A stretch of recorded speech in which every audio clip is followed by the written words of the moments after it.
여러분들 웃는 게 얼마나 좋으냐면요, 이 웃는 여자들을 보면은요 이뻐요. 웃는 여자들을 보면 예뻐. 왜 이쁜 줄 아세요? 막 웃으면 장운동이 막 돼.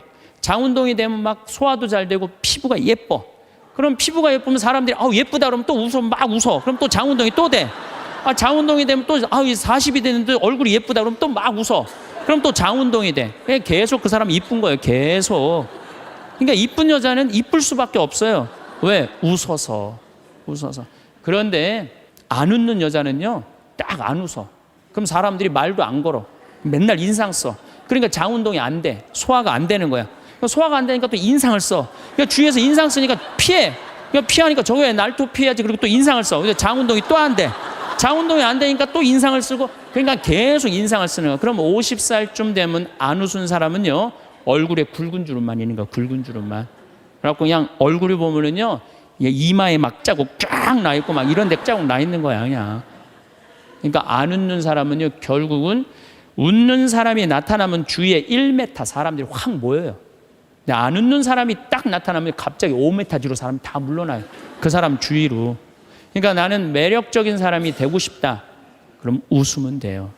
여러분들, 사람은 520개의 근육이 있는데 마라톤을 할 땐 15개가 움직이는데 웃을 땐 230개가 움직인대요. 그러니까 그렇게 좋은 거예요. 여러분들 웃을 때요, 웃는 여자들, 웃는 남자들은 목 디스크도 안 걸려요. 왜 안 걸리는 줄 아세요? 웃으면서 계속 이러는데 목 디스크가 걸리겠어요?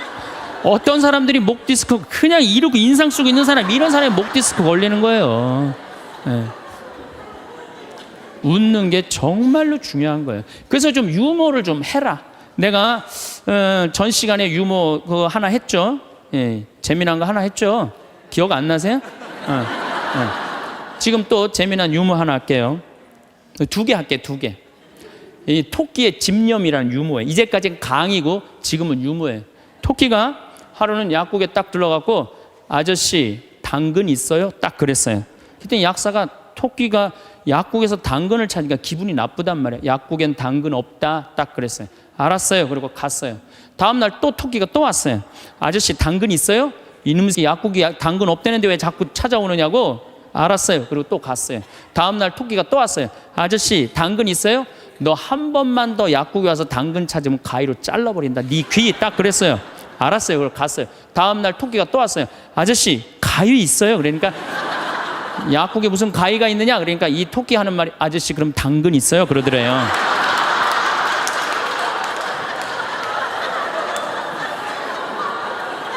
이게 토끼의 집념이라는 거. 집념. 내가 유머를 한두 개는 좀 알아갖고 유머를 하는 건 상당히 여유로운 거예요. 또 하나 재미난 얘기 해드릴게요. 이 숫자 2.5가 3한테 정말로 깍듯이 인사를 하는 거예요. 형님 안녕하셨습니까? 3이 너무 기분 좋은 거예요. 겨우 0.5밖에 차이가 안 나는데도 깍듯이 인사를 하니까 그냥 늘 그렇게 깍듯이 하는데 어느 날 갑자기 2.5가 딱 오더니 야 3 일로 와봐 딱 그러는 거예요. 깜짝 놀란 이놈이 미쳤나? 너 미쳤냐? 그러니까 왜? 나 지금 점 빼고 왔는데 너 왜 그러냐? 딱 그러더래요.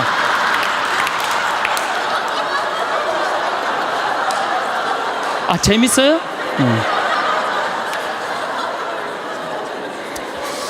우리가 살면서 유머라는 것은 분위기를 굉장히 부드럽게 만들어줘요. 그래서 여러분들 좀 삶에 여유가 있는 사람, 이런 사람들이 유머를 잘 할 수가 있는 거예요. 그러면 집안 분위기도 좋고 온 집안이 인상을 쓰고 있어봐요. 그거 좋겠어요. 그래서 항상 웃어라. 행복하고 싶으면. 그리고 귀양 100년 사는 거 웃으면서 살면 좋지 않겠어요? 네. 웃는 사람. 그래서 일소라고 그러는 거예요. 한 번 화내면 한 번 늙고 한 번 웃으면 한 번 젊어진다. 그게 장운동 때문에 그런 거예요. 장운동 때문에. 그래서 여러분들 행복하게 살고 싶으면 어떻게 하시면 돼요? 웃으시면 돼요. 마를린 먼로가 뭐라고 그러냐면은 유머가 없는 남자를 상대하는 거는 날감자를 먹는 거와 같다 그래요. 그러니까 여러분들 만약에 남편이 30년 동안 생전 웃긴 소리 한 번도 안 했어. 그럼 여러분들은 30년 동안 날감자만 먹고 산 거예요. 날감자만. 아니 근데 60까지는 괜찮아. 60까지는. 근데 100살까지 생전 웃긴 얘기 안 해. 그럼 거의 100년 동안 날감자만 먹고 산 거예요. 그 사람 행복하겠어요? 안 행복하겠어요? 안 행복해요. 아인슈타인이요. 여러분들 언젠가 한번 봤을 거예요. 혀를 확 내물고 눈을 크게 뜨는 사진 보셨죠? 아인슈타인이 뭐라 그래요? 나의 천재성은 어디에서부터 시작된다? 유머에서부터 시작된다. 유머에서부터. 이탈리아 사람은 하루에 19분을 웃는데요. 독일 사람은 7분을 웃고 한국 사람은 하루에 1분 웃는다는 거예요. 1분 웃는. 그러니까 한국 사람들이 그래서 행복 지수가 떨어지는 거예요. 안 웃어서 행복 지수가 떨어지는 거예요. 그다음 이제 100살까지 사는 세상에는 친구가 중요해요. 친구가. 1살서부터 50살까지 살 때는 자식, 남편, 아내 이게 전부예요. 근데 50살서부터 100살까지는요. 자식은 떠나고 누구하고만 살아? 아내하고만 살아요. 남편하고만 살아요. 그 아내, 남편 이러고 둘이서 50년 동안 쳐다보고 있으면은요. 미쳐요. 친구는 이제 나이를 따지면 안 돼요. 친구. 난 제일 친한 친구가 86살이에요. 86살. 말씀드렸잖아요. 우리 생태마을 꾸며준 신부님. 얼마나 나한테는 소중한 친구예요. 그래서 나는 그분 지금 우리 생태마을에 내가 집 져놓고 같이 모시고 살아요. 제가 일주일에 최소한 2-3번은 같이 식사를 해요. 얼마나 좋아요. 86살 되셔갖고 나하고 같이 밥 먹고. 난 또 72살 먹은 친구도 있어요. 여자친구예요, 여자친구. 친구는 나이가 많을수록 좋아요. 나이가 많으면 돈이 많아요. 돈이. 그래서 여러분들 나이 많은 친구 많이 사귀세요. 또 나는 또 7살짜리 여자친구도 있어요. 우리 생태마을에 부활절 때 성탄 때마다 꼭 와요. 너무 예뻐요. 미사 참여하면 천사예요. 천사. 하늘에서 내려준 천사. 그래서 작년에는 너무 예뻐서 내가 30만 원짜리 드레스를 강의 나올 때 사서 입혔어요. 너무 예쁘더라고요. 나이를 먹으면요 입은 다물고요 주머니는 열으라고 그랬어요. 나도 이제 주머니를 열 나이가 된 거예요. 친구를 사귀는데 돈을 아끼지 마세요. 친구를 사귀는데 아낌없이. 돈보다 더 소중한 건 친구예요. 제가 어제 상지대학에 교수님들한테 강의를 갔는데 교수님 한 분이 강의 끝나고 오셨어요. 신부님, 나머지는 다 신부님 하는 대로 내가 잘 사는데 친구가 없네요. 내가 은퇴를 했는데 너무 혼자 있는 게 힘들다는 거예요. 여러분들 부부싸움을 했어. 내가 정말 이 집에서 정말로 더럽고 치사해서 내가 못 산다. 자매님들 저녁 10시에 보따리 싸들고 나왔어. 딱 나왔을 때 친구한테 전화해갖고 친구야 나 지금 보따리 싸갖고 나왔거든. 나 좀 재워줘라 라고 전화할 수 있는 친구 3명 있느냐? 있으세요? 그 집에 남편도 있고 자식도 있고 그런데 그 집에 가서 남편 딴방에 가서 자라고 그러고 그 친구랑 잘 수 있는 친구 3명이 있어요? 차라리 찜질방 가서 자는 게 낫지. 응? 그런 친구 3명이 있어야 된다는 거예요. 저는 우리 생태마을이 올해도 한 3만 5천 명이 왔어요. 사람들이 왜 이렇게 많이 오느냐고 그래요. 또 주교님들도 그렇게 물어보세요. 이렇게 운영이 잘 되느냐고. 다른 교구 주교님들이. 저는 친구 때문에 그래요. 저는 우리 수원교구 신부가 400명이에요. 그럼 내가 농약 안 친 배추를 해갖고 제일 먼저 김장을 담아갖고 누구한테 보내주느냐면 우리 신부들한테 다 보내줘요. 왜? 신부한테는 신부가 최고 아니에요. 다 보내줘요. 그럼 농약 안 친 배추로 내가 선물로 하는 거예요. 또 청국장 가루 이거 참 좋거든요. 사나이가 갑바가 있어야지 맞아요. 그리고 내가 하나씩 한 통씩 다 보내줘요. 그러니까 5년 동안 우리 수원교구 신부들은 나한테 매년 뭐 감자, 옥수수, 뭐 된장, 뭐 청국장, 김장 선물로 받는 거예요. 그러니까 1월 달에 주일학교 선생들이 신부님 우리 주일학교 여름에 어디로 보낼까요? 평창. 나한테 얻어먹은 게 얼만데. 레지오 야외 어디로 보낼까요? 평창. 기브 앤드 테이크예요. 나는 친구가 목사님 친구들도 많고 스님 친구들도 많아요. 그래서 그냥 목사님들이 놀러 오라고, 스님들이 저 지리산 스님 꼭 놀러 오라고.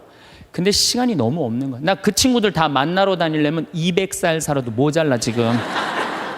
친구가 많은 거는요 너무너무 할 일이 많은 거예요. 친구들하고는 어울려 지내는 게 얼마나 즐거워요. 그렇죠? 여러분들 지금부터라도 친구를 사귀세요. 친구는 3가지를 따지면 안 돼요. 나이, 지위, 재산. 이거 다 무시하고 그 3가지를 무시하고 사람 대 사람으로. 그래서 여러분들 멘토가 필요한 거. 멘토가. 나의 삶의 정신적으로 나를 이끌어 줄 수 있는 멘토가 꼭 필요한 거예요. 난 아무도 없다. 그런 사람들이 험악한 일을 딱 당하는 거죠. 그래서 우리가 이제 100년 사는 인생에는 자식만 전부가 아니고 남편, 아내가 전부가 아니고 누가 중요하다? 친구가 아주 중요하다. 우리 어머니 77, 아버지 79 때 내가 그랬어요. 어머니 아들이 신부인데 예루살렘은 갔다 와야 되지 않느냐. 아버지 아들이 신부인데 베드로 성전은 갔다 와봐야 되지 않느냐. 같이 갔다 오자. 그랬더니 어머니가 우리 외삼촌이 아주 부자였는데 미국에 작은 외삼촌 만나러 갔다가 거기서 돌아가셨어요. 뭐 객사하신 거죠. 그랬더니 어머니 하시는 말씀이 우리 집은 멀리 가면 객사는 전력이 있어서 안 간다는 거예요. 그래서 내가 그랬어요. 자식들이 티켓 다 끊어놨으니까 갈래면 가고 말래면 말아라. 예. 그랬더니 어머니 아버지가 2달 전에 이제 가보니까 손잡고 산에 올라갔다 내려갔다 하더라고요. 길에서 안 죽으려고 체력 보강한다고. 한 달 전에 가보니까 옷 다 사입고 준비 끝났어. 성지순례를 갔는데 6시에 나오는데 5시 반에 나오는 거예요. 12일 동안 한 군데도 안 빼고 다 다니시는 거예요. 밥 먹으면서 내 손으로 안 하니까 밥도 너무 맛있다고 그냥 먹는 거예요. 그 토요일 날 저녁에 한국에 들어왔어요. 저녁 가족끼리 식사를 하고 저녁에 이제 헤어지고 다음 날 아침에 성지순례 간 사람들 전화를 하는데 다 비몽사몽이야. 집에 전화했는데 전화를 안 받는 거예요. 핸드폰도 안 받으시고. 난 두 분이 너무 힘들어서 돌아가셨는 줄 알았어요. 근데 2시에 통화가 됐어요. 아버지 왜 전화를 안 받느냐고. 그러니까 아버지가 자식들 전부 다 약수물 떠다 대주시거든요. 그 이제 10일 동안 집을 배웠으니까 그 성지순례 끝나고 아침에 일어나고 약수도로 간 거예요. 어머니는 어디 가니까 파마로 간 거예요. 파마로. 나이 80대도 여행 다니는데 아무 문제 없어요. 여러분들 집 잡혀서 다니세요. 네. 내가 행복하려면 뭐 해야 되냐면 운동해야 돼. 아프면 안 돼요. 100살까지 살면서요 이제는 죽지도 못해요. 죽을 만하면 살려갖고 오고 죽을 만하면 살려갖고 와서 죽지도 못해요. 이제 의술이 좋아갖고 죽지도 못해요. 그럼 귀양 앞으로 50년 살 거 어떻게 사는 게 좋을까요? 건강하게 사는 게 좋은 거죠. 그래서 여기 지금 대충 연령층을 보니까 50, 60대들이 많으세요. 여러분들 대개 50, 60년 더 살아요. 그러면 여러분들 수영장 다니셔야 돼요. 수영장 가갖고 뭐 자유형, 버터플라이 이런 거 하라는 거 아니에요. 수영장 걸어왔다 10분 왔다 갔다만 하면요 산에 2시간 올라갔다 온 효과가 난대요. 허벅지에 근육이 안 풀리면은요 죽을 때까지 누워서 뒤 가릴 수 있다는 거예요. 그런데 운동 안 하고 가만히 있는 할머니들 70살, 80살 되면요 움직이지 못해요. 그럼 아들이 막 들었다가 화장실 갖다 놓고 씻고 그게 사는 거예요? 그렇게 100년까지 사는 거는 사는 게 아니죠. 그리고 여러분들 이제 한 70, 80대 갖고 이제 똥오 좀 싸기 시작하면요 여러분들 어디 위에 누워서 자느냐면 비닐 위에 누워서 자요. 이불을 맨날 빨 수 없잖아요. 그러니까 두꺼운 비닐로 깐다고요. 그럼 거기서 이제 똥 싸면 이제 그거 딱 꺼내고 거기 또 뉘우고 똥 싸면 또 뉘우고 그러는 거예요. 그렇게 살기 싫으면 어떻게 해야 돼요?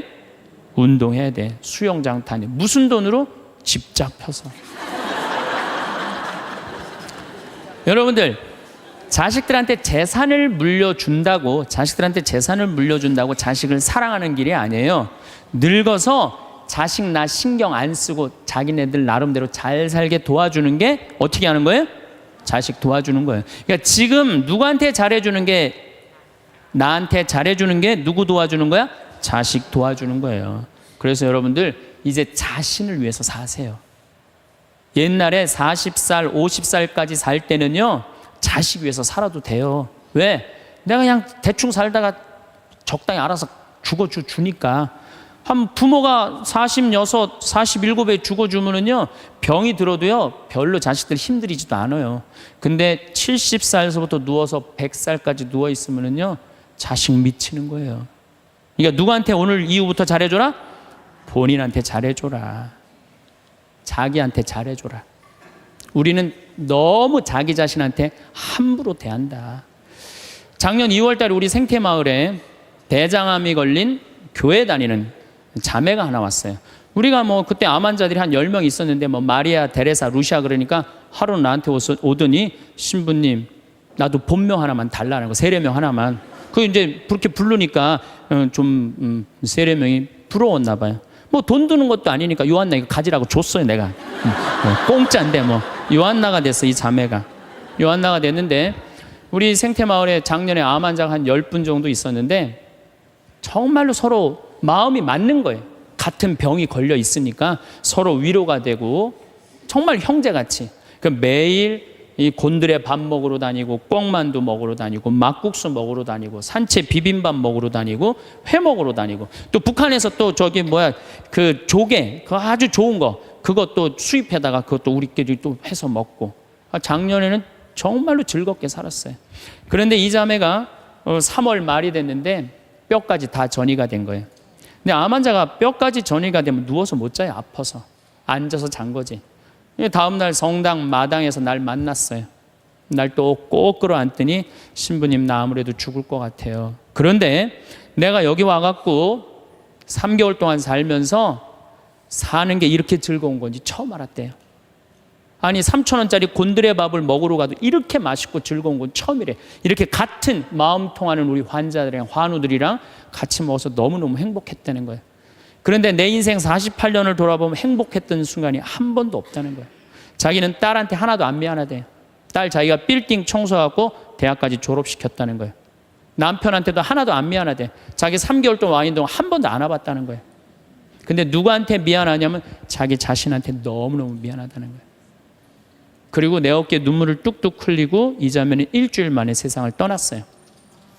자, 여러분들은 지금 여기 지금 50, 60까지 사신 여러분들 열심히 살지 않으셨어요? 지금까지 그렇지 않아요? 그리고 또 이 우중충한 날 강의 듣겠다고 여기 오신 여러분들은 무조건 열심히 사신 분들이에요. 그럼 여러분들은 지금 누구한테 제일 잘해줘야 되느냐면은 본인한테 제일 잘해줘야 돼요. 나는 본당 신부 10년 할 동안 교우들이 정말로 잘해줬어요.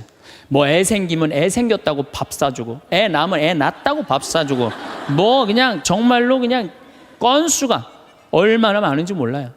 근데 내가 강원도 평창에 농사지로 딱 들어갔는데 사람이 아무도 없는 거예요. 나 밥 사주는 사람이 아무도 없는 거예요.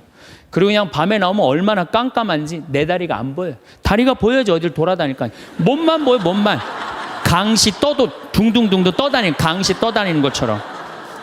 밥 사주는 사람도 없고 갈비 먹고 싶은데. 근데 난 갈비 먹고 싶으면 뭐라 그러냐면은 창현아 갈비 먹고 싶냐? 가자 내가 사줄게. 난 나한테 내가 사줘요. 내가 또 회 먹고 싶으면은 창현아 회 먹고 싶냐? 가자 내가 사줄게. 난 나한테 내가 사줘요. 나는 나한테 내가 사주니까 남한테 원망 안 해요. 왜? 내가 즐겁게 먹으니까. 근데 여기는 우리 많은 자매님들 자기 돈으로 사 먹을 생각은 안 하고 아들이 사줄래나 남편이 사줄래나 1년 전에도 안 사주더니 또 안 사주네 이러고 그냥 맨날 청승을 떨면은요 알아주는 사람 아무도 없다고. 그리고 여러분들 100년 동안 살 동안 여러분들 행복을 이웃이 챙겨줄 수 있을까요? 남편이 100년 동안 챙겨줄 수 있어요? 자식이 100년 동안 챙겨줄 수 있어요? 행복은 누가 챙기는 거냐면 내가 챙기는 거예요. 내가 나한테 행복할 수 있도록 해줘야 돼요. 근데 그냥 자기한테는 잘해줄 생각을 안 하고 남이 나한테 안 해줄까 이것만 계속 바라고 있으면 그런 여자들이 복장 터지는 여자들이에요. 그런 여자들이. 이제는 행복의 주인공은 누구다? 나다. 옷도 좀 사 입으세요. 옷도. 자기가 무슨 군인이야. 철모 쓰고 그냥 1년 내내 딱 그냥 바뀌지 않는 옷 입고 돌아다니면요. 집에서 왔다 갔다 하면요. 이 전부 다 심란해요. 저는 지난 여름에 40일 동안 미국 LA 쪽에 순회 강연 가기 전에 서울 모본당에 강의를 갔는데 강사를 많이 줬어요. 근데 마침 또 그냥 양복이 좀 안 맞아요. 살이 좀 쭉 한 10kg가 빠져갖고. 그래갖고 양복을 좀 사 입어야 되겠다. 그래서 문정 아울렛에 가갖고 내가 양복 사 입고 갔어요. 참 우리나라 옷도 잘 만들어요. 내가 50만 원어치를 옷을 샀는데 양복 2벌, 바지 2개, 50만 원인데 그렇게 사 입고 갔어요. 그럼 미국 이제 강의를 갔더니 교우들이 그러는 어우 신부님 양복 너무너무 멋있다는 거 메이커냐는 거예요. 아니라고 나 이거 내 돈으로 내가 아울렛 가서 내가 사 입고 왔다고. 내가 사 입어야죠. 옷도 마음에 드는 거예요. 여러분들도 10만 원짜리 들었다가 너무 비싸다 그러고 만 원짜리 줍지 마세요. 작년 영명축일에 우리 어머니가 너무 이쁜 옷을 입고 왔어요. 평창으로. 그래서 내가 어머니한테 물어봤어요. 어머니, 아들이 사줬냐 딸이 사줬냐 그랬더니 어머니 하시는 말씀이 사주긴 누가 사주느냐고, 방송 보니까 신부님이 늙어서 옷 사입고 싶으면 지 돈으로 사입으라 그래서 내 돈으로 사입었다는 거야. 내 돈으로. 근데 이 노인네가 150만 원짜리 사입고 온 거예요. 근데 내가 잘했다고 그랬어요. 왜? 우리 어머니 아버지 자식 넷 뒤도 안 돌아보고 키웠어요. 그러면 그 정도 보상받을 자격 충분해요. 난 그거보다 훨씬 더한 것도 받을 수 있다고 생각해요. 자식 위해서 재산 물려준다고 한 푼도 안 쓰고 거지같이 살기를 원하지 않아요. 그런 자식은 없을 거예요. 여러분들도 다 누구 위해서? 여러분 위해서 쓰세요. 자, 또 이제 행복하게 살려면 텔레비 시청을 제발 좀 줄여라. 이 텔레비전이 문제 중에 문제예요. 제가 보기에는 우리 할머니들 가끔 나한테 이래요. 신부님 잠이 안 와요. 이런 할머니들 아침부터 저녁까지 텔레비전 본 거예요. 텔레비전을 보면 몸의 95%를 쓰지 않는데요. 텔레비전 볼 때 움직이지 않고 가만히 보는 거 아니야. 계속. 그러니까 저녁에 잠 자려고 그러는데 뭘 움직였어요. 피곤해야지 잠이 올 거 아니야. 그게 잠이 안 오는 거예요. 아침에 일어나고 수영장 가고 성당에 노인대학 가고 산에 올라갔다 오고 그리고 뭐 탁구 치러 거기 노인정에 가고 탁구 치고 하루 종일 뛰어다니면요 밤에 자지 말라고 그래도 기절해서 자요. 아니 텔레비전 내용 뻔하지 않아요? 가난한 집 아들이 애인이 있는데 출세하고 싶어서 애인하고 배신하고 부잣집 딸한테 그냥 장갈 가버린 거야. 그랬더니 여자가 난 이제 살고 싶지 않다 이렇게 배신당하고 저기 한강에 뛰어내려서 죽었어. 근데 길 가던 어떤 남자가 그걸 보고 뛰어내려서 구한 거예요. 물속에 들어갔고 구했는데 어메 이놈이 또 갑부집 아들이 구했네. 근데 또 라이벌 회사의 아들이야 보니까 그래갖고 그냥 원수 갚는다는 얘기. 이번엔 또 내 애인 줄 알고 열심히 키웠는데 어메 이거 알고 보니 바뀌었네 이게 애가. 아니 이런 걸 뭘 맨날 보세요. 뭘 맨날 보세요. 여러분들 제가 지난 시간에도 말씀드렸지만 인간이요 80년 사는 동안 잠자는데 26년을 쓴대요. 그리고 일하는데 21년을 쓴대요. 텔레비전 보는데 10년을 쓴다는 거예요. 10년을. 그리고 밥 먹는데 6년을 쓰고 사람 기다리는데 6년을 쓴다는 거예요. 우리가 그만큼 텔레비전을 많이 보면은요 설거지대에 설거지가 쌓인대요. 텔레비전을 많이 보면 논에 피가 쌓인대요. 농민들한테는. 텔레비전은 내가 할 수 있는 일을 자꾸 뒤로 미루게 만들어요. 그리고 사람을 자꾸 게을르게 만들고 질서를 무너뜨리게 만드는 거예요. 텔레비전을 보려고 해도 사건 중심의 드라마를 보라는 거예요. 사건 중심의. 맨날 애정 그런 거 보시지 마시고. 요즘 저는 지금 못 봤는데 지금 2번을 봤어요. 뿌리 깊은 나무라고 세종대왕이 한글 반포하는 과정 너무 훌륭한 프로그램이에요.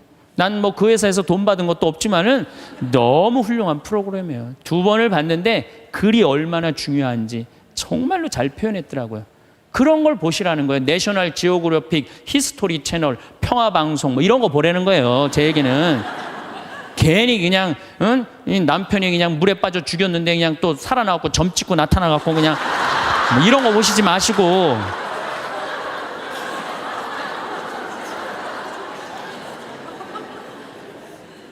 그래서 우리가 텔레비전이 굉장히 유익한 거예요. 근데 그걸 활용할 줄 몰라요. 아침부터 무작정 보는 거예요. 무작정. 네. 그래서 텔레비전을 많이 보면 치매에 걸릴 확률이 굉장히 높다는 거예요. 움직이지 않으니까. 그래서 여러분들 저한테 많은 분들이 신부님 그렇게 바쁜데 언제 책을 3권이나 쓰시느냐고. 텔레비전만 안 보면 돼요. 텔레비전을 안 보고 4시간 하루에 투자하면은요 1년만 책상에 앉아있으면 책 한 권 나와요. 그 시간 텔레비전 보는 시간인데 그것만 안 보면 책이 한 권 나오는 거예요. 그래서 여러분들도 앞으로 50년 동안 어떻게 텔레비전만 보고 살겠어요. 그래서 이제 100년 사는 인생에 행복하고 싶으면 공부해야 돼. 공부하셔야 돼. 이제는 초등학교 6년 중등고등학교 6년 배워갔고요. 60살까지 울고 먹는 거예요. 최대한 봐준다고 해도 60살까지 울고 먹는 거예요. 그럼 60살서부터 100살까지 살려면 뭐 해야 돼요? 당연히 공부해야 돼요. 제가 우리 교장 선생님들한테 강의 가고 또 교과부 장학사 선생님들한테 강의할 때 그런 얘기예요. 초등학교 절대 폐교하지 말라고. 초등학교 애들은 310만 명이지만 60세 이상은 거의 600만 명이에요. 그러니까 초등학교 1학년서 1반부터 3반까지는 8살 다니게 하고 60살서부터 65살까지 가방 들고 학교 가게 하는 거예요. 의무적으로 누구나 다. 그래갖고 4반부터 6반까지는 60살 2학년 9살부터 1반부터 3반은 2학년 61는 4반부터 6반까지는 61 그래갖고 가방 들고 학교 가게 하는 거야. 그리고 1반 애들 3반 애들 4반 애들 애들이라니 1반 아이들 4반 늙은 아이들 학교 다니는 아이들 자매 결혼 시켜주는 거예요. 학교 갈 때 데리고 가고 수업 끝나면 집에 갖다 주고. 폭력이 어디 있어요? 폭력이. 그런 거 없어요. 그래서 제 지론은 60살부터 65살까지 학교 다니면서 재산 관리하는 방법, 자녀들과 좋은 인간관계 유지하는 방법, 건강 관리하는 방법, 그리고 여러 가지 배우는 거, 논어도 배워도 되고 얼마나 배울 게 많아요. 그 학교 졸업한 학생에 한해서 100살까지 살 자격증을 줘라. 산다고 사는 게 아니다. 그러니까 여러분들 이제 100년을 행복하게 살려면 어떻게 하셔야 돼요? 공부하셔야 돼요. 내 사는 맛 사는 멋 저런 거 꼭 사서 읽어보라는 거예요. 꼭 책을 많이 사서 읽어보라는 거예요. 그렇다면 우리가 이제 어떻게 하면 행복하게 살 수 있느냐? 우리가 성모님한테 은총이 가득하신 마리아여 그러죠. 여러분 은총이 가득한 게 뭐죠? 내가 성당을 한 10년을 졌는데 성당을 짓는다고 저녁에 삽자루를 쥐고 계속 삽질을 하고 있는데 기운이 안 나. 근데 형제 하나가 와갖고 딱 넥타이를 부르고 삽을 딱 잡으면요 내가 기분이 너무 좋아요. 그 형제는 무슨 형제예요? 은총이 가득한 형제. 근데 우리는 성모님한테 은총이 가득한 마리아라고 그래. 그래서 성모님은 왜 은총이 가득하냐? 천사가 나타나갖고 마리아 아이를 가질 것이다. 성모님의 첫째 반응은 그 말뜻이 무슨 말뜻일까? 곰곰이 생각해요. 은총 가득할 사람, 할 수 있는 사람은 첫 번째 조건은 곰곰이 생각하는 거. 내 인생이 어떻게 될까? 내가 처녀인데 아이를 가지면은 내가 이 아이랑 같이 돌에 맞아 죽지는 않을까? 요셉 남편한테는 어떻게 해야 되나? 곰곰이 생각을 했어요. 자기 인생에 대해서. 여러분들은 이제 여기 지금 60살 되신 분들은 100살까지 살 것이고 50살 되신 분들은 110살까지 살 것이고 40살 되신 분들은 120살까지 살 거야. 그럼 나는 이제 자식 다 키우고 60살서부터 120살까지 뭐하고 살 거냐? 곰곰이 생각해야 돼. 만약에 곰곰이 생각 안 하는 사람은 은총 가득하게 살 수가 없어요. 저는 신학생 때 이런 생각을 했어요. 우리가 지금 성당 건물 짓는 것만 중요한 게 아니다. 앞으로 주 5일제가 되면은 교우들은 바깥으로 나간다. 2만 달러가 넘으면 거의 선진국이 예를 들어보면 전부 주일미사 안 하고 다 놀러 나간다. 그렇다면 이제는 교회는 도시에다가 건물을 짓는 게 중요한 게 아니고 자연 안에다가 교우들이 와서 기도하고 쉴 수 있는 데를 만들어야 된다. 난 그 신학생 때 곰곰이 생각했어요. 그 신부 되자마자 내가 땅 보러 다녔어요. 돈 한 푼도 없는데도 30억짜리 40억짜리 막 땅 보러 다녔어요. 근데 마침 교구에서 땅이 있고 선배 우리 김창린 신부님이 도와주셔서 내가 32살 때부터 필립보 생태마을을 꾸미기 시작했어요.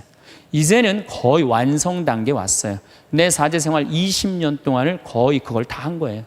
그랬더니 우리 주교님께서 황 신부 그 평창도 중요하지만 여주에 땅이 15만 평이 있으니 그걸 개발해봐라. 그래서 내가 지금 그거 개발 전담 신부예요. 그런데 평창은 15,000평인데 여주는 15만 평에. 내가 이제 그거를 이제 꾸밀려고 그러면은 내가 또 한 20년은 또 그냥 흘러가게 생겨요. 너무너무 바쁘게. 나는 20년 동안 할 일이 있어요. 나는 늙어도 걱정 없어요. 할 일이 있으니까. 그랬더니 주교님이 또 한 번은 부르시더니 용인에 대대리에 5만 평이 있으니 그것도 개발하라는 거예요. 나는 80살까지 할 일이 있는 거야. 나는 얼마나 좋아요. 할 일이 있으니까. 근데 저는 제가 하고 싶은 건 아프리카의 생태마을 꾸미는 거예요.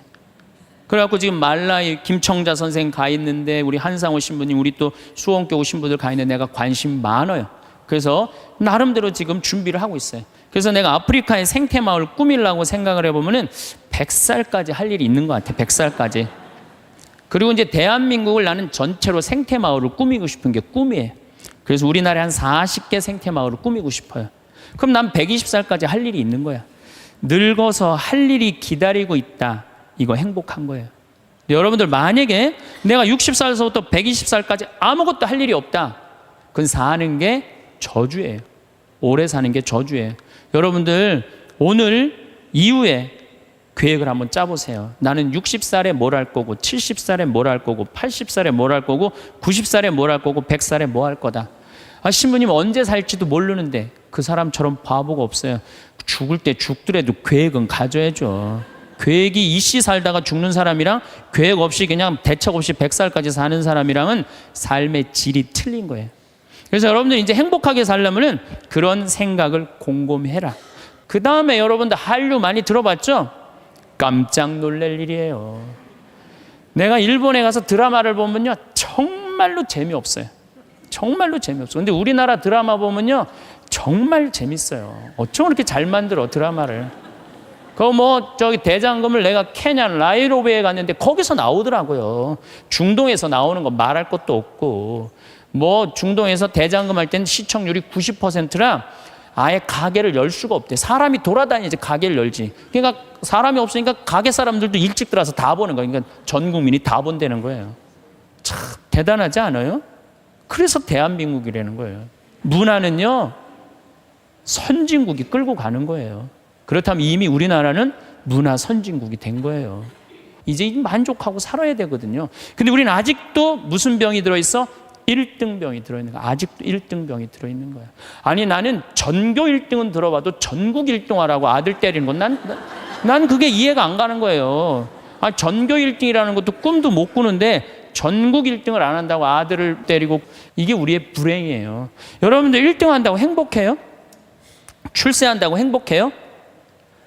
여러분들 요즘 텔레비전 보면요, 다 감옥 가는 사람들이요, 출세하고 돈 많고 1등 하는 사람 다 감옥 가요. 그렇지 않아요? 여러분들은 감옥 가고 싶어도 보내주지도 않아요. 여러분 감옥 가고 싶어 보내주지도 않아. 출세한 사람들이 고통을 겪는 거예요. 제일 행복한 사람은요, 1 더하기는 2다.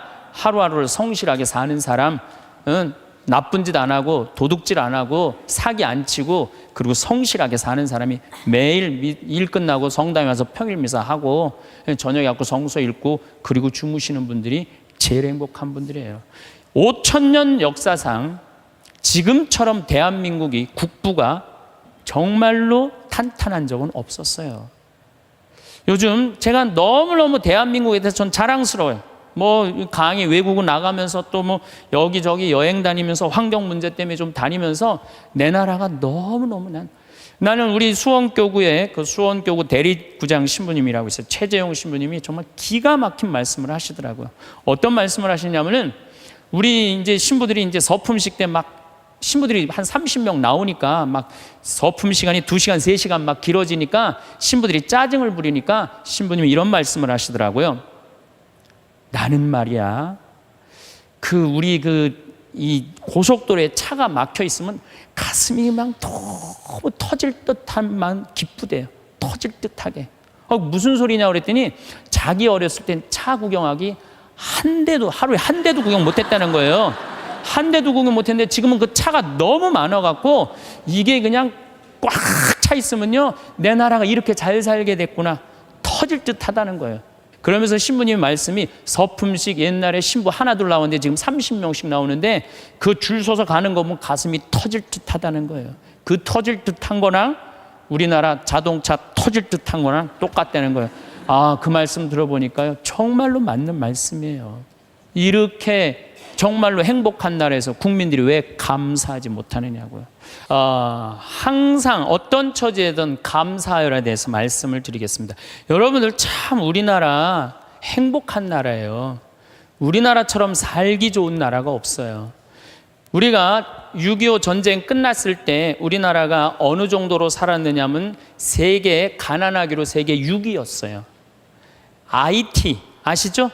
지난해 지진이 일어났던 IT하고 똑같았어요. 근데 지금 50년이 지난 지금 IT는 어떻게 삽니까? 정말로 거적대기 속에서 살아요. 그런데 50년이 지난 우리나라는 지금 어떻습니까?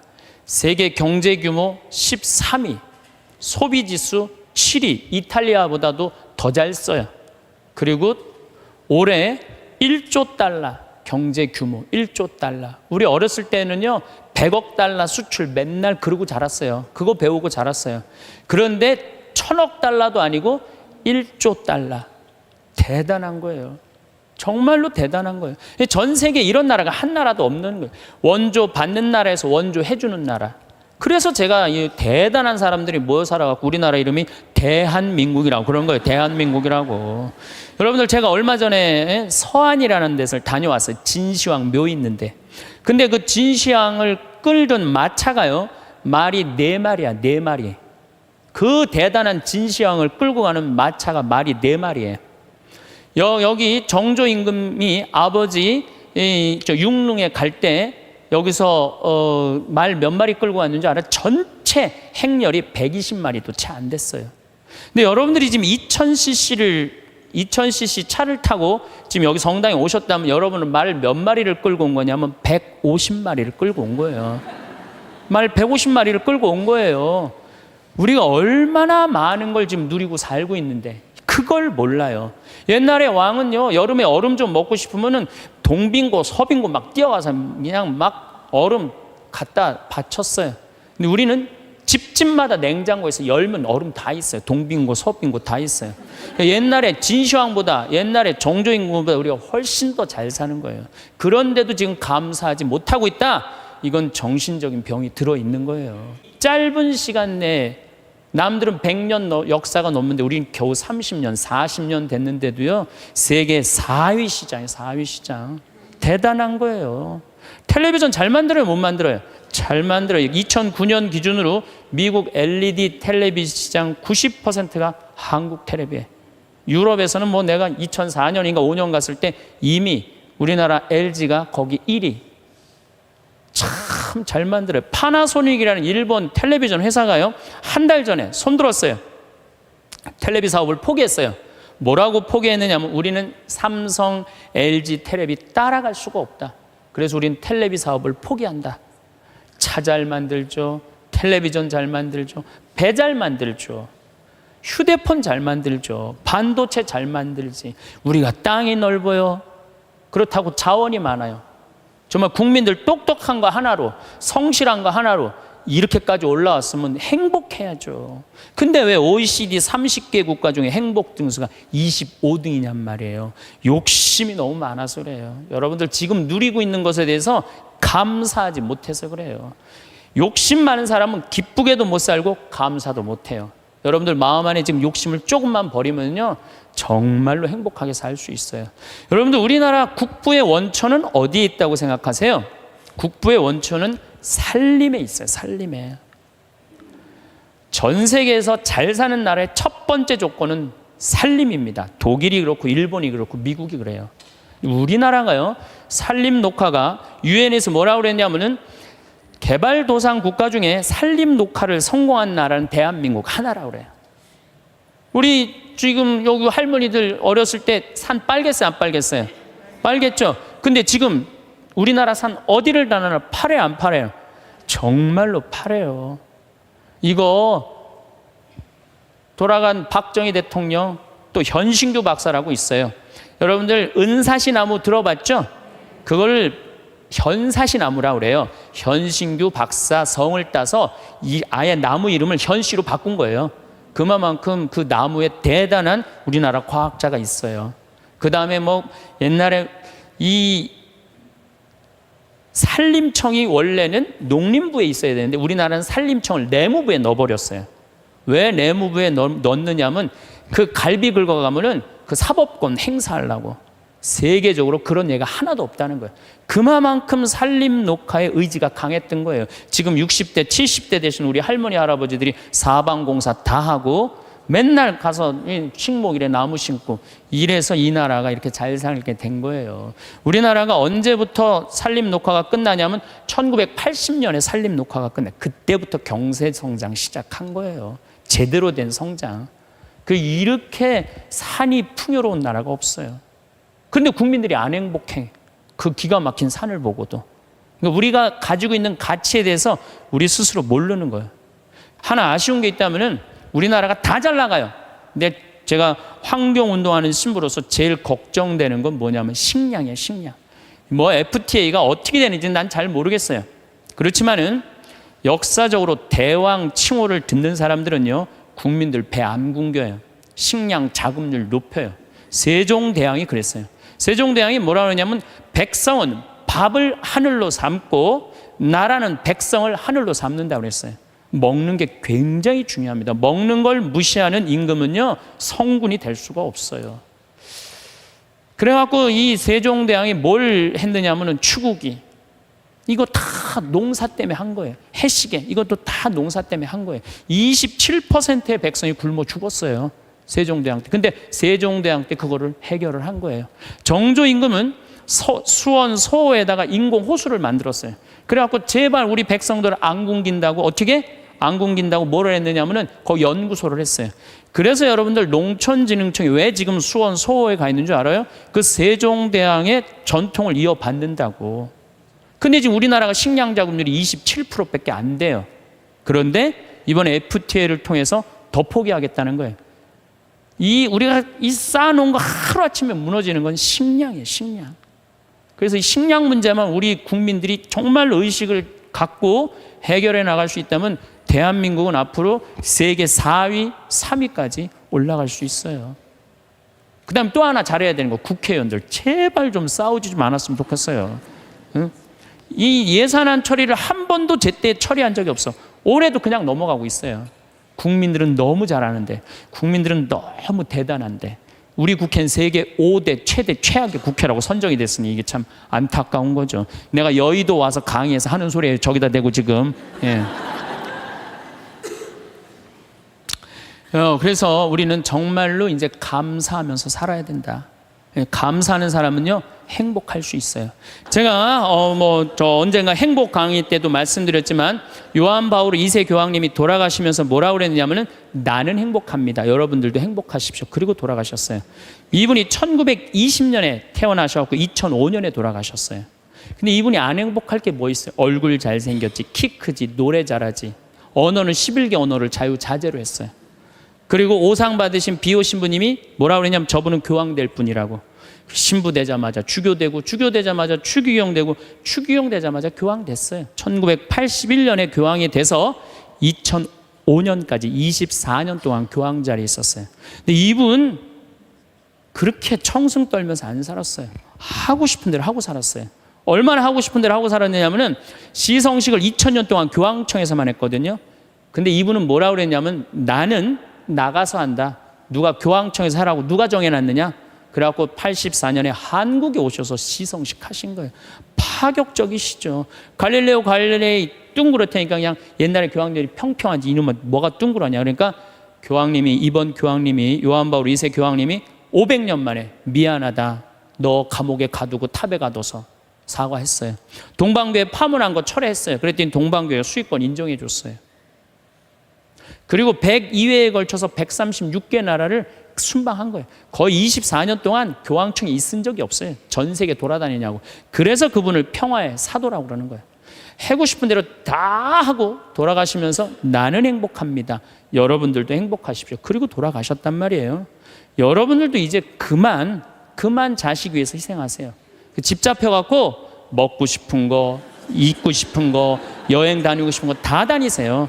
다 다니고 한 90살 때 이제 죽을 때쯤 통장에 500만 원 딱 남겨놓고 자식들 부르고 이렇게 말하세요. 나는 행복했다. 하고 싶은 대로 다 해서. 니네들도 행복해라. 그리고 돌아가셔야 돼요. 제일 내가 가슴 아픈 분들이 어떤 분들이냐면은 한 60살쯤 암이 걸려갖고 인생 돌아보니까 고생만 했단 말이야. 죽을 때 울면서 딸 불러서 엄마처럼 살지 말아라. 그리고 죽는 사람이 제일 가슴 아파요. 여러분들 죽을 때 이렇게 말씀하고 돌아가셔야 돼요. 엄마처럼 살다가 행복하게 살다가 너희들도 마지막 날에 하늘나라에서 다시 만나자. 아버지처럼 행복하게 살다가 어떻게? 마지막에 하늘나라에서 우리 다시 만나자. 그리고 돌아가셔야 돼요. 그래서 여러분이 내가 내 마음 안에 슬픔, 괴로움, 고통, 불행이 꽉 차 있어. 그러면 내가 이웃한테 뭘 나눠줄 것 같아요? 슬픔, 짜증, 원망, 이것만 나눠주게 돼 있어요. 근데 내 안에 기쁨이 흘러 넘쳐. 그냥 평화가 너무 흘러 넘쳐. 감사가 흘러 넘쳐. 행복이 흘러 넘쳐. 그런 분들은 이웃한테 뭘 줄 것 같아요? 기쁨, 평화, 그 다음에 구원까지 줄 수 있어요. 그래서 여러분들 돌아가시는 날, 하느님한테 돌아가시는 날, 하느님 정말로 이 세상에 와서 정말 감사합니다. 이렇게 당신 믿고 살아와서 나는 이 세상을 너무너무 행복하게 살았습니다. 그리고 돌아가실 때 꼴까닥 돌아가시라 이거예요. 그래서 여러분들 절대 돌아가시면서 엄마처럼 살지 말아라. 그리고 돌아가시지 말고 엄마처럼 살아라. 그리고 돌아가시고 행복하게 사시다가 가시기를 바라겠습니다. 감사합니다. 요즘 사람들의 표정을 보면 참 무겁습니다. 길을 걷다 마주치는 얼굴들은 대부분 굳어 있고 조금만 불편한 일이 생겨도 금방 날이 섭니다. 웃음소리가 들리면 오히려 어색해지는 분위기, 웃는 사람이 가벼워 보인다는 시선까지 있습니다. 언제부터 우리는 이렇게 웃음을 잃고 살게 되었을까요? 그런데 정말 그럴까요? 웃음은 정말 여유로운 사람만이 누릴 수 있는 사치일까요? 사실은 정반대입니다.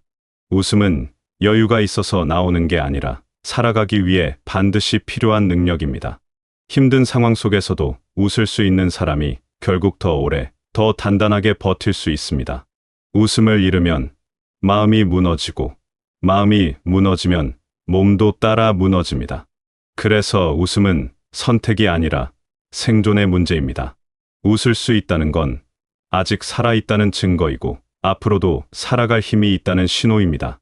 웃음은 단순한 표정이 아니라 삶의 태도이며 세상을 대하는 방식입니다. 무거운 현실 속에서도 가라앉지 않고 떠 있을 수 있게 하는 부력과 같습니다. 많은 분들이 웃음을 성격의 문제로 생각합니다. 타고난 성격이 밝은 사람은 잘 웃고 그렇지 않은 사람은 웃지 못한다고 여깁니다. 하지만 웃음은 성격이 아니라 태도입니다. 같은 상황을 바라보는 시선의 차이일 뿐입니다. 유머 감각이 있다는 건 재미있는 말을 잘하는 게 아닙니다. 삶을 바라보는 시선에 여유가 있고 어려운 상황 속에서도 한 발짝 물러서서 볼 수 있는 힘이 있다는 뜻입니다. 거리를 둘 수 있는 사람은 상황에 휩쓸리지 않습니다. 객관적으로 볼 수 있고 그래서 웃을 수 있습니다. 똑같이 힘든 일을 겪어도 어떤 사람은 웃고 어떤 사람은 날카로워집니다. 그 차이는 능력의 차이가 아니라 선택의 차이입니다. 웃음은 현실을 부정하는 게 아닙니다. 오히려 현실을 정면으로 마주하되 그 무게에 짓눌리지 않기 위해 스스로를 지키는 방식입니다. 힘들다고 해서 웃지 못할 이유는 없습니다. 오히려 힘들수록 웃어야 합니다. 그래야 견딜 수 있으니까요. 웃음은 도망이 아니라 맞서는 방법입니다. 무너지지 않기 위한 방어막이자 다시 일어서기 위한 발판입니다. 삶의 무게를 견디는 사람들에게 웃음은 필수입니다. 유머가 있는 사람들을 보면 공통점이 있습니다. 그들은 삶의 틈을 만들 줄 압니다. 모든 걸 완벽하게 하려고 애쓰지 않고 조금 허술해도 괜찮다고 생각합니다. 그래서 함께 있으면 편안합니다. 반대로 항상 긴장한 사람, 모든 걸 완벽하게 통제하려는 사람 곁에 있으면 숨이 막힙니다. 유머는 삶의 여백입니다. 그 여백이 있어야 사람도, 관계도 숨을 쉴 수 있습니다. 빈틈없는 삶은 아름답게 보일지 몰라도 살기엔 너무 답답합니다. 완벽하려는 사람은 자신뿐 아니라 주변 사람까지 지치게 합니다. 실수를 용납하지 못하고 조금이라도 틀어지면 불안해합니다. 하지만 유머가 있는 사람은 다릅니다. 실수에도 웃고 계획이 어긋나도 여유롭게 받아들입니다. 그래서 그들 곁에 있으면 마음이 편합니다. 삶이란 원래 계획대로 되지 않는 게 당연한데 그걸 받아들이는 사람과 받아들이지 못하는 사람의 차이가 바로 유머의 유무입니다. 유머는 불완전함을 인정하는 용기에서 시작됩니다. 완벽을 추구하다 보면 결국 웃음을 잃게 됩니다. 하지만 불완전함을 인정하면 마음이 편해지고 그때부터 웃음이 생깁니다. 관계에서도 마찬가지입니다. 웃음은 상대를 무장해제시키는 힘이 있습니다. 아무리 잘난 말, 멋진 말을 해도 경계심을 풀지 못하면 관계는 오래가지 못합니다. 하지만 가벼운 웃음 한 번이면 충분합니다. 함께 웃을 수 있는 사람과는 오래 함께할 수 있습니다. 잘난 척하는 사람보다 함께 웃을 수 있는 사람이 더 귀합니다. 사람들은 감동적인 말보다 편안한 분위기를 더 기억합니다. 그리고 그 편안함을 만드는 건 대부분 웃음입니다. 웃음이 있는 관계는 오래갑니다. 서로에게 힘이 되고 서로를 지탱해주는 관계가 됩니다. 말을 잘하는 것보다 함께 웃을 수 있는 게 훨씬 중요합니다. 긍정에 대한 오해도 풀어야 합니다. 많은 사람들이 긍정을 낙관과 혼동합니다. 아무 생각 없이 밝은 척하는 걸 긍정이라고 생각합니다. 하지만 진짜 긍정은 그게 아닙니다. 긍정은 무너질 때도 다시 일어날 힘입니다.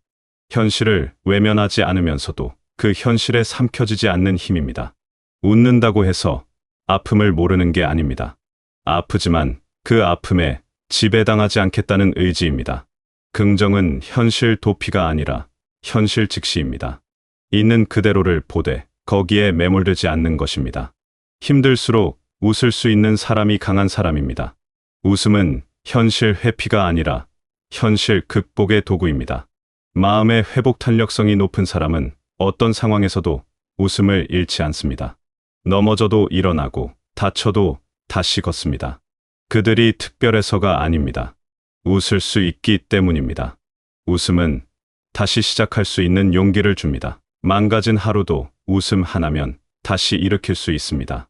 실패한 일도 틀어진 계획도 웃음 앞에서는 그저 또 하나의 경험이 될 뿐입니다. 웃음은 실패를 실패로 끝내지 않고 다음을 준비하게 합니다. 많은 분들이 참고 삽니다. 지금은 힘들어도 나중에 좋아질 거라고, 조금만 더 참으면 웃을 날이 올 거라고 믿으며 살아갑니다. 하지만 나중에 웃자는 말은 위험합니다. 나중은 오지 않습니다. 아니, 나중이 와도 그때는 또 다른 이유로 웃지 못합니다. 웃음을 미루는 습관이 몸에 배면 결국 평생 웃지 못하고 살게 됩니다. 웃음을 미루는 사람은 행복도 미룹니다. 그리고 미룬 행복은 대부분 오지 않습니다. 행복은 완벽한 조건이 갖춰졌을 때 찾아오는 게 아니라 지금 이 순간에도 있습니다. 다만 그걸 느끼지 못할 뿐입니다. 지금 웃어야 합니다. 웃음은 미래에 보상받는 게 아니라 지금 삶의 질을 결정하는 요소입니다. 버티기만 하는 삶에서 즐기는 삶으로 전환해야 합니다. 완벽한 상황이 되기를 기다리지 말고 지금 이 순간에도 웃을 이유를 찾아야 합니다. 작은 것에도 웃고 사소한 것에도 즐거워할 수 있어야 합니다. 길에 핀 꽃 한 송이, 따뜻한 햇살, 맛있는 식사, 이런 작은 것들이 웃음의 이유가 될 수 있습니다. 웃음의 이유는 멀리 있지 않습니다. 바로 지금, 여기에 있습니다. 눈을 크게 뜨고 보면 웃을 일은 생각보다 많습니다. 웃음이 몸에 미치는 영향도 무시할 수 없습니다. 웃으면 긴장이 풀립니다. 스트레스가 줄어들고 몸의 면역력도 높아집니다. 의학적으로 복잡하게 설명할 필요는 없습니다. 간단합니다. 몸은 마음을 따라갑니다. 마음이 무거우면 몸도 무거워지고 마음이 가벼우면 몸도 가벼워집니다. 웃음은 마음을 가볍게 하는 가장 쉬운 방법입니다. 약을 먹는 것보다, 운동을 하는 것보다 때로는 웃음 한 번이 더 효과적일 수 있습니다. 웃음은 가장 값싼 치료제입니다. 돈도 들지 않고 부작용도 없으며 언제 어디서나 쓸 수 있습니다. 건강을 지키려고 많은 노력을 합니다. 좋은 음식을 먹고 규칙적으로 운동하고 정기검진도 받습니다. 물론 이 모든 게 중요합니다. 하지만 웃음을 잃으면 아무 소용이 없습니다. 마음이 병들면 몸도 따라 병듭니다. 웃지 못하는 사람은 아무리 건강 관리를 잘해도 진짜 건강하다고 할 수 없습니다. 진짜 건강은 몸과 마음이 함께 가벼운 상태입니다. 웃을 수 있는 마음이 건강한 몸보다 먼저입니다. 마음이 건강해야 몸도 따라 건강해집니다. 이건 순서의 문제입니다. 가족 관계에서도 웃음은 중요합니다. 자식들이 부모에게 바라는 건 거창한 게 아닙니다. 큰 재산을 물려받는 것보다 중요한 건 부모가 건강하게 웃으며 사는 모습입니다. 병원에 누워있는 부모를 보는 것만큼 자식의 마음을 무겁게 하는 건 없습니다. 반대로 웃고 사는 부모는 자식에게 큰 안정감을 줍니다. 부모가 행복해야 자식도 마음 편하게 살 수 있습니다. 부모의 웃음은 자식에게 가장 큰 유산입니다. 재산은 다 쓰면 사라지지만 부모의 웃는 모습은 평생 기억에 남습니다. 웃을 줄 아는 부모는 이미 자식에게 충분히 잘하고 있는 겁니다. 희생만이 사랑의 증거가 아닙니다. 스스로를 돌보고 웃으며 살아가는 모습이 오히려 더 큰 사랑입니다. 자식들은 부모가 행복하기를 바랍니다. 부모의 웃음은 자식에게 주는 최고의 선물입니다. 부모가 웃으면 집안 분위기가 밝아지고 그 밝은 분위기는 온 가족에게 퍼집니다. 웃음은 전염됩니다. 한 사람이 웃으면 주변도 따라 웃게 됩니다. 가족 중 한 사람만 웃어도 집안 전체가 달라집니다. 웃음은 선택입니다. 웃을 이유가 있어서 웃는 게 아닙니다. 웃기로 결정한 사람이 이유를 만듭니다. 상황이 좋아서 웃는 게 아니라 웃기로 마음먹었기 때문에 웃습니다. 삶은 언제나 완벽하지 않습니다. 늘 부족하고, 늘 힘들고, 늘 무언가 아쉽습니다. 하지만 그 속에서도 웃을 수 있습니다. 아니, 웃어야 합니다. 웃음은 삶의 조건이 아니라 삶의 태도입니다. 어떤 상황에서도 웃을 수 있는 사람이 진짜 강한 사람입니다. 약한 사람은 좋은 상황에서만 웃지만 강한 사람은 어떤 상황에서도 웃습니다. 웃음은 인생을 가볍게 만드는 기술입니다. 무거운 짐을 가볍게 느낄 수 있게 해주는 힘입니다. 유머는 점점 더 필요한 지혜가 됩니다. 살면서 많은 것을 배우지만 그중 가장 중요한 건 웃는 법을 배우는 것입니다. 잘 웃는 사람이 결국 오래 편안하게 삽니다. 웃음은 인생의 윤활유입니다. 웃음이 있으면 모든 게 부드럽게 돌아갑니다. 관계도, 일상도, 인생 전체가 웃음 하나로 달라집니다. 웃음이 있는 삶과 없는 삶은 완전히 다른 삶입니다. 힘든 하루를 보냈어도, 내일이 불안해도 지금 이 순간만큼은 웃을 수 있습니다. 웃음은 거창한 게 아닙니다. 입가에 살짝 떠오르는 미소도 충분합니다. 그 작은 미소가 하루를 바꾸고 그 하루가 모여 인생을 바꿉니다. 여러분이 오늘 하루 한 번이라도 웃을 수 있기를, 그 웃음이 내일도 이어지기를, 그래서 웃음이 여러분의 삶을 지켜주는 가장 든든한 힘이 되시길 바라겠습니다.